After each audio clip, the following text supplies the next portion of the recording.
Assalamualaikum warahmatullahi taala wabarakatuh dan salam sejahtera. Saya Muhammad Edi bin Muhammad Fazil, pemegang kad metrik yang bernombor D2011-1088-177. Untuk video tugasan kali ini adalah daripada subjek kokurikulum, iaitu pembimbing rakan sebaya CPR 2011. Video ini adalah berkenaan dengan sesi bimbingan individu. Setelah mempelajari segala kemahiran secara teori, tugasan video ini telah membantu saya dalam mempraktikkan segala apa yang telah dipelajari untuk sesi bimbingan dan kaunseling, sama ada dari segi penasihatan ataupun sebagainya. Sebagai contoh ialah kemahiran membina hubungan, kemahiran membina hubungan persamaan, kemahiran mendengar, kemahiran menyoal, kemahiran perstrukturan, kemahiran mendengar secara aktif, dan juga kemahiran pendedahan kendiri. Sebelum menonton video sesi bimbingan yang telah saya jalankan, saya ingin ceritakan sedikit tentang pembimbing rakan sebaya. Semoga bermanfaat dan selamat menonton. Apakah pembimbing rakan sebaya ataupun PRS? Jika ditanyakan kepada anda, dan saya yakin anda mempunyai banyak jawapan mengenai apakah itu definisi pembimbing rakan sebaya. Tetapi di sini saya ingin memberitahu maksud sebenar pembimbing rakan sebaya. Makna sebenar pembimbing rakan sebaya ialah individu yang telah dilatih secara profesional dan mampu mengaplikasikan kemahiran asas komunikasi dan kemahiran asas kaunseling dengan baik. Ingin saya tekankan di sini bahawa seorang pelajar yang berjawatan pembimbing rakan sebaya adalah mereka yang telah dilatih secara profesional. Apakah yang telah dimaksud dilatih secara profesional? Ianya bermaksud pelajar telah diajar secara khusus tentang kemahiran berkaitan dengan pembimbing rakan sebaya melalui kemahiran asas komunikasi dan kemahiran asas kaunseling dengan baik. Ini adalah dua kemahiran sangat penting kepada pelajar yang berjawatan sebagai PRS untuk dipelajari. Jadi, sekiranya pelajar telah dilatih secara profesional dan boleh untuk mengaplikasikan kemahiran asas komunikasi dan kemahiran asas kaunseling dengan baik, maka pelajar adalah seorang pembimbing rakan sebaya yang terbaik.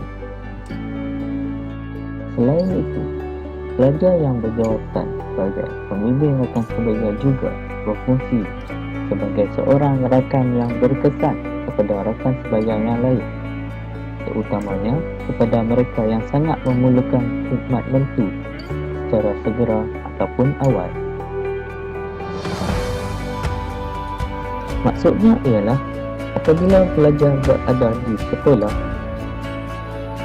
pelajar bukan sahaja berperanan sebagai seorang pembimbing rakan sebaya, tetapi sebagai seorang rakan yang berkesan, yang mana pelajar boleh membantu mana-mana pelajar lain dan memberanikan diri dalam berkhidmat untuk membantu secara segera sebelum mereka dibantu oleh guru kaunseling ataupun kaunselor sekolah dengan lebih profesional.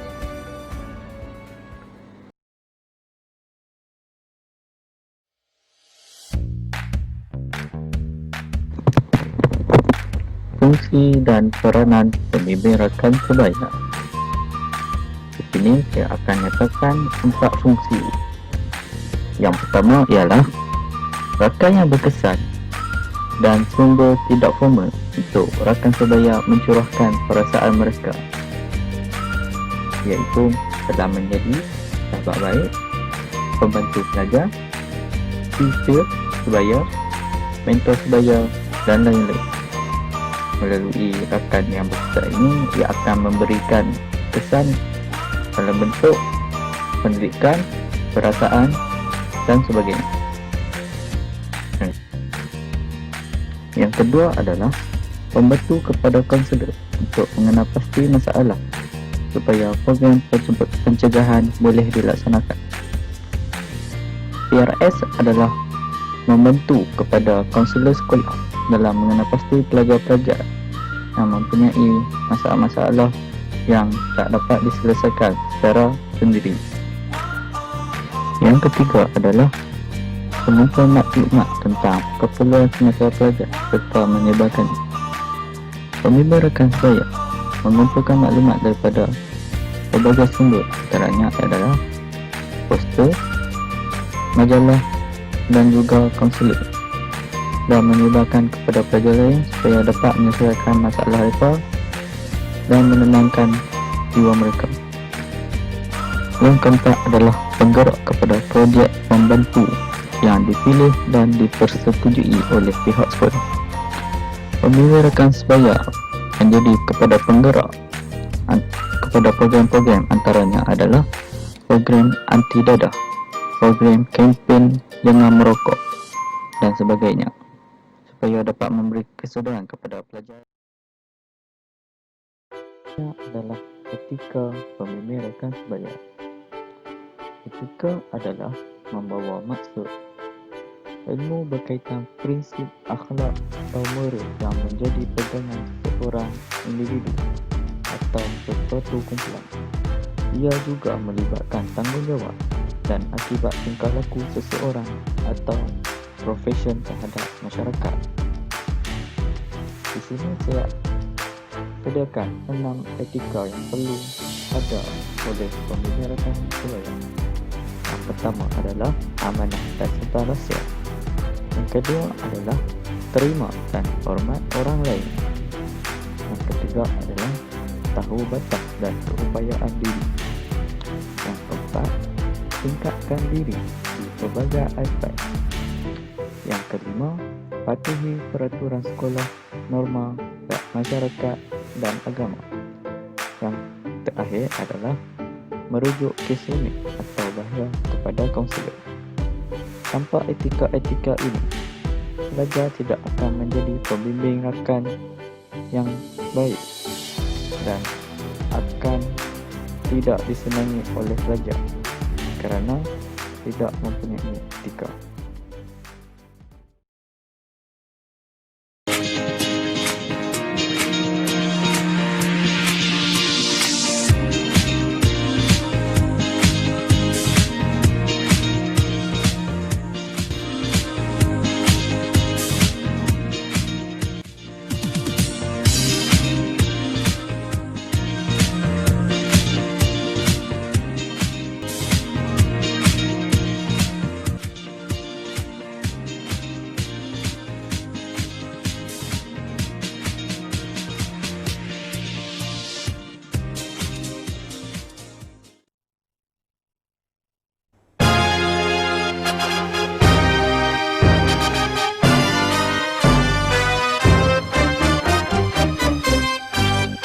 Pembimbing rakan sebaya menawar khidmat bakti, menjana kegemilangan wawasan negara. Kami berdiri megah dengan tekad dan harapan, membantu dan membimbing penuh kasih mesra. PRS pemangkin masyarakat penyayang, berilmu beramal, bentuk jati diri, amanah diberi, janji ditepati, amalan mulia jadikan panduan. Pembimbing rakan sebaya siap sedia berjasa jasa membentuk dan membina hidup yang bermakna.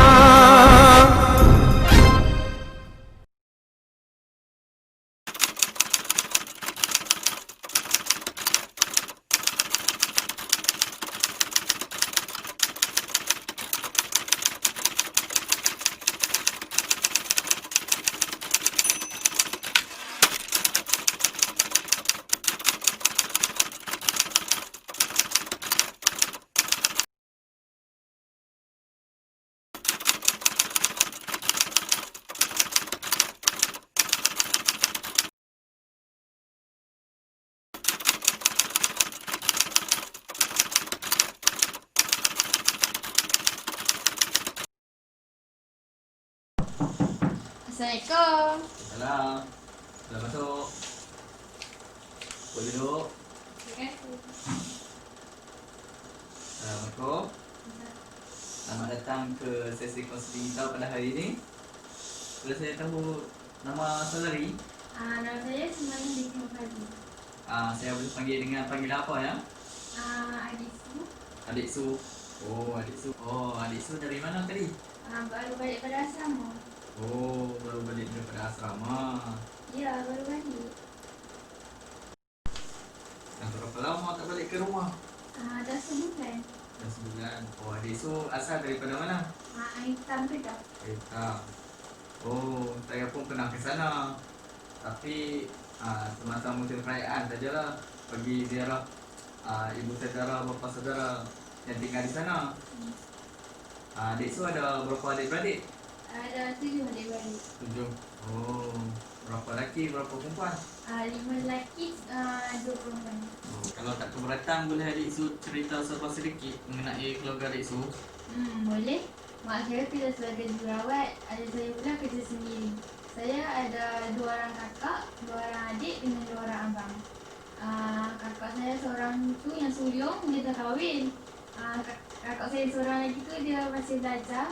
So, abang saya 2 orang masih belajar, adik saya 2 orang sekolah rendah. 2 orang tu kembar. Oh, ramai juga adik-beradik keluarga Adik Su ya. Adik Su dah makan? Sudah. Oh, kalau sudah, tak apalah. Kalau belum, saya boleh berikan masa dan ruang untuk Adik Su keluar makan dahulu. Sebelum itu, boleh kita mulakan sesi konseling kita sekarang? Sebelum itu, saya akan kenalkan diri saya. Saya Muhammad Aidil bin Hashim.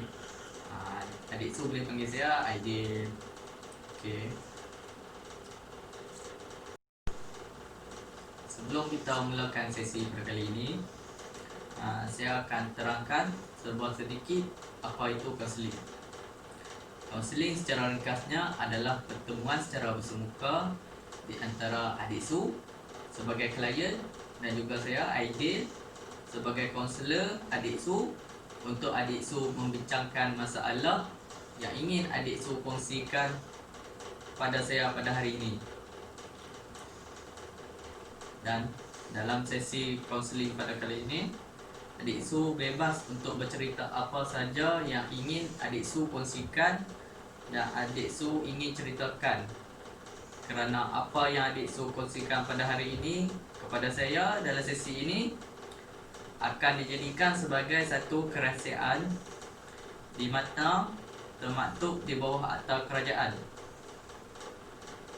Apa orang cakap tu, cerita sini habis sini. Okey.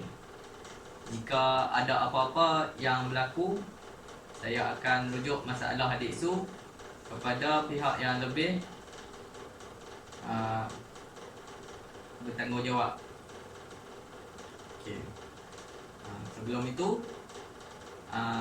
saya ingin bagi tahu Adik Su bahawa sesi kita pada kali ini akan berjalan selama 20 hingga 30 minit.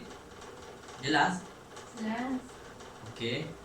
Jadi jika Adik Su dah sedia, boleh kita mulakan sesi kaunseling kita ini. Boleh Adik Su ceritakan apa yang Adik Su ingin kongsikan kepada saya? Saya rasa macam stres lah. Macam banyak sangat kerja yang saya tak siap. Yang terbengkalai dengan kerja rumah yang banyak. Rasa tension. Cikgu pula nak minta submit kerja rumah tu dengan cepat. Oh, okey. Boleh adik Su jelaskan pada pandangan adik Su itu apakah yang adik Su maksudkan? Saya rasa macam tu lah. Dengan beban kerja yang banyak, latihan kerja rumah, cikgu pula nak suruh hantar cepat. Banyak yang terbengkalai. Dengan jadual yang ketat lagi, latihan rumah sukan, latihan kawat lagi, tak ada masa nak siapkan semua kerja yang cikgu bagi tu. Lepas tu, nak buat tu rasa tak semangat, malas. Macam tak ada feel nak buat. Dengan letih, penat lagi. Adakah adik Su rasa masalah yang dihadapi sekarang ini membuatkan adik Su stres dan adik Su rasa terbeban? Ya, betul. Saya rasa terbeban sangat. Stres. Lepas tu saya rasa sunyi. Macam berseorangan. Kadang-kadang saya tak seronok. Dah perasaan tu. Oh, boleh adik Su jelaskan kepada saya apa maksud sunyi yang adik Su cuba ceritakan tadi? Saya rasa sunyi tu macam tak ada orang ambil berat pada saya. Saya rasa macam kawan-kawan jauh dari saya. Lepas tu rasa macam kawan-kawan tak nak cakap dengan saya. Boleh saya tahu adik Su ada berkawan dengan siapa semasa berada di asrama? Ada kawan. Ramai sangat kawan.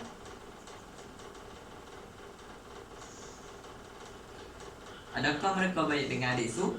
Ya, baik, sangat baik. Sporting pula tu, kadang-kadang mereka suka bantu saya. Selesaikan kerja rumah, tolong ajarkan mana yang saya tak faham. Makan sekali, main petang-petang, jogging sekali. Tapi itu dululah, 2-3 bulan yang lepas. Sekarang tak lagi. Oh, okey. Tadi adik Su ada ceritakan bahawa adik Su rasa sunyi. Tapi berdasarkan apa yang adik Su ceritakan itu 2-3 bulan yang lepas. Dan pada masa itu adik Su berasa seronok bersama dengan kawan-kawan dan berasa cerah bila berada di samping mereka. Boleh adik Su jelaskan kepada saya? Saya seronok dengan kawan-kawan. Dan rasa mereka sangat baik layan saya dengan baik. Kawan-kawan tak pinggirkan saya lah. Tapi sekarang saya rasa sunyi. Dan kawan saya dah berubah. Tak sama macam 2-3 bulan yang lepas. Saya rasa macam kosong sekarang. Rasa macam layanan mereka pada saya sekarang tak sama macam sebelum ni. Okey. Tadi adik Su ada cakap kawan-kawan dah berubah. Tak sama macam dulu. Tak sama macam 2-3 bulan yang lepas. Boleh ceritakan bagaimana keadaan yang tak sama itu? Ya betul. Kawan dah berubah. Saya tak tahulah kenapa. Tapi setiap kali saya cuba bercakap dengan mereka, cuba tegur tanya mereka, tak layan. Lepas tu bila turun makan dekat dewan makan, pun dah tak ada ajak sekali. Tak jalan sekali. Macam sebelum ni. Sebelum ni saya rasa seronok sangat dengan kawan-kawan. Sampai tak rasa macam nak balik rumah bila cuti. Saya rasa sedih bila pulang malam. Saya rasa nak sangat masa berlalu dekat rumah tu dengan pantas. Sebab tak sabar nak jumpa kawan-kawan. Boleh saya tahu sejak bila adik Su rasa sunyi, rasa kawan-kawan sisihkan adik Su? Boleh ceritakan? Boleh. Sejak sebulan yang lepas lah. Sejak balik bercuti masa cuti pertengahan tahun tu. Oh, boleh saya tahu siapa yang ambil berat pasal masalah ini sekarang? Kawan-kawan adik Su ke? Ataupun mak ayah? Sekarang ni dekat sekolah tak ada siapa yang ambil tahu pasal masalah saya ni. Saya tak ada beritahu dan kongsi dengan siapa-siapa pun. Kakak-kakak sini mahu pun cikgu. Tapi saya ada kongsikan masalah ini dengan ayah. Boleh saya tahu macam mana adik Su kongsikan, ceritakan masalah ini kepada mak ayah? Asrama ada kebenaran buat telefon bimbit. Tapi yang biasalah. Dan tak ada sampaian internet. Telefon yang boleh call sahaja tu, selalu setiap malam selepas waktu ulang kaji saya akan call mak ayah. Jadi saya tak ada lah rasa sunyi. sebab nak luahkan perasaan. Apa yang adik Su rasa selepas ceritakan apa yang berlaku kepada adik Su dekat mak ayah? Saya rasa lega. Kadang-kadang masa call tu saya akan nangis. Sebelum ni saya rasa tak seronok bila balik rumah, jauh dengan kawan-kawan. Tapi sekarang, tak lagi. Saya rasa macam nak sangat balik dengan cepat. Nak sangat masa berlalu dengan pantas bila saya berada di asrama. Supaya saya akan dapat balik rumah, jumpa mak ayah. Mak ayah ada cakap nak beritahu dengan cikgu kaunseling atau cikgu disiplin. Tapi saya cakap tak payahlah. Oh, okey, begitu. Jadi, boleh adik Su ceritakan kenapa tak izinkan mak ayah ceritakan kat cikgu, bagi tahu cikgu? Saya tak bagi mak ayah bagi tahu cikgu atau cerita cikgu sebab tak nak panjangkan hal ni. Nanti cikgu akan panggil kawan-kawan. Lepas tu nanti kawan-kawan akan cakap saya ni kaki report lah. Oh, macam tu. Adakah semua kawan-kawan buat macam tu? Tak indahkan, tak pedulikan pasal adik tu? Tak semua. Tapi mereka diasuh untuk tak suka dan tak kawan dengan saya oleh seorang kawan saya ni. Kawan saya ni, yang seorang ni selalu cerita buruk pasal saya, mengatar belakang saya. Adik Su ada buat salah dekat kawan yang seseorang tu? Tak ada buat salah apa-apa pun. Sebelum cuti elok je kawan. Bercakap macam biasa. Oh, macam tu. Jadi, berdasarkan apa yang adik Su cerita tadi, saya faham yang adik Su mula berasa stres, sunyi selepas cuti pertengahan tahun hari itu, walaupun tak buat apa-apa salah dekat kawan-kawan. Dan kawan-kawan dihasut oleh seorang kawan yang adik Su ceritakan tadi yang tak elok, dan dia selalu cerita buruk tentang adik Su. Saya ada teringat cerita kawan saya dulu masa sekolah yang pernah lalui peristiwa yang sama macam adik Su. Dan saya ingin kongsikan cerita ini dekat adik Su, di mana kawan saya pada waktu itu tak dapat kawal emosi dan perasaan. Dia selalu sedih-sedih dan berdiam diri serta telah berubah perwatakan dari seorang yang ceria kepada seorang yang sangat pendiam.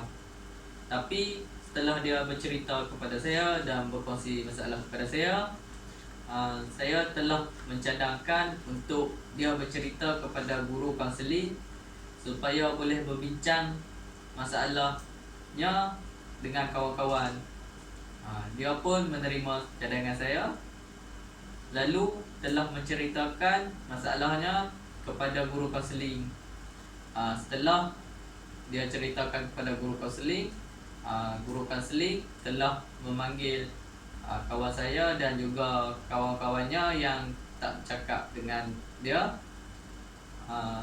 telah berbincang secara bersemuka tentang masalah ini. Setelah peristiwa itu, dia dan kawan-kawan kembali mesra dan ceria seperti sebelum ini. Jadi saya ingin tanya pada adik Su, apa yang adik Su faham akan cerita ini? Apa yang adik Su dapat konklusikan? Saya rasa dia seorang yang sangat kuat dan tabah. Saya tahu apa yang dia lalui adalah sama seperti keadaan saya sekarang ni. Tapi dia dapat mengubah keadaan dengan berkongsi dan bercerita kepadaku dan dapat kerjasama pihak ketiga untuk membantu dan mengatasi masalahnya. Okey, adik Su. Jadi saya ingin mencadangkan kepada adik Su untuk menceritakan kepada guru tentang masalah ini. InsyaAllah sebuah sedikit dapat membantu apa yang adik Su hadapi ini, supaya masalah adik Su ni dapat ditangani oleh pihak ketiga. Di samping itu, adik Su juga boleh mengamalkan senaman pernafasan yang betul. Untuk pengetahuan adik Su, senaman pernafasan yang betul ini dapat membantu mengurangkan stres dalam diri kita. Adik Su juga boleh mengamalkan doa dan zikir-zikir yang dapat menenangkan hati dan jiwa perasaan kita. Adik Su juga perlulah berfikiran positif, kerana berfikiran positif ini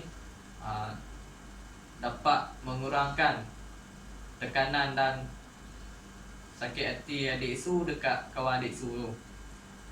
InsyaAllah dengan amalan, dengan cadangan-cadangan saya tadi, jika adik su lakukan, adik su akan merasa lebih sihat dan lebih selesa selepas ni. Okey, insyaAllah saya akan cuba semua cadangan-cadangan yang diberikan oleh Aidil tadi. Okey adik su, di sini saya ada beberapa pamphlet. Saya harap pamphlet ini dapat membantu adik su dalam menangani masalah stres yang adik su alami. Terima kasih. Nanti saya boleh amalkan segala nasihat yang diberikan oleh Aidil tadi. Okey. Adik su, memandangkan sesi kita sudah menghampiri 30 minit. Adik su ada apa-apa lagi yang ingin adik su ceritakan? Adik su kongsikan kepada saya. Rasanya setakat ni dah tak ada apa-apa yang saya nak cerita. Jadi berdasarkan apa yang adik su kongsikan pada saya hari ini, saya berharap masalah yang adik su alami ini dapat diselesaikan dengan cepat. Dan saya juga berharap adik su dapat menjalani kehidupan seperti biasa dan tidak lagi stres di asrama seperti pelajar-pelajar, dan menjalani kehidupan seperti pelajar-pelajar yang lain. Saya berdoa dan juga berharap supaya adik su kuat semangat dan kekal tabah serta tidak putus asa untuk berjaya dalam pelajaran. Boleh kita tamatkan sesi kita pada kali ini sekarang? Okey, boleh. Okey, terima kasih Encik Aidil. Sama-sama. Nanti jumpa lagi ya. Okey. Akhiri video ini, izinkan saya membuat beberapa kesimpulan. Terlebih dahulu, saya ingin berterima kasih kepada pensyarah yang sudi mengajar saya sepanjang semester ini untuk subjek pembimbing rakan sebaya CPR 2011, yang mana telah banyak berkongsi dan sudi mengajar mengenai pembimbing rakan sebaya. Antara dapatan yang telah saya dapat daripada menjalankan sesi video bimbingan ini adalah, yang pertama, kita haruslah percaya pada diri dan yakin kepada diri. Hal ini adalah kerana ianya sangat penting dalam berkomunikasi. Apabila kita tidak yakin pada diri, kita akan jadi lebih pendiam dan kurang bercakap. Yang kedua adalah, kita mestilah menghormati orang lain dan juga tidak merendahkan masalah yang dihadapi oleh seseorang. Hal ini kerana kita tidak menghadapi situasi yang mereka hadapi. Oleh itu, kita mestilah sudi mendengar, dan kalau boleh, kita mestilah sudi menyelesaikan masalah dengan memberi cadangan-cadangan yang dapat meringankan dan dapat menyelesaikan masalah mereka. Yang ketiga adalah, kita mestilah sentiasa bersedia dengan apa jua keadaan. Ini adalah kerana ianya sangat penting bagi kesihatan mental dan fizikal pada diri kita. Akhir sekali, terima kasih kerana menonton dan harap berjumpa lagi.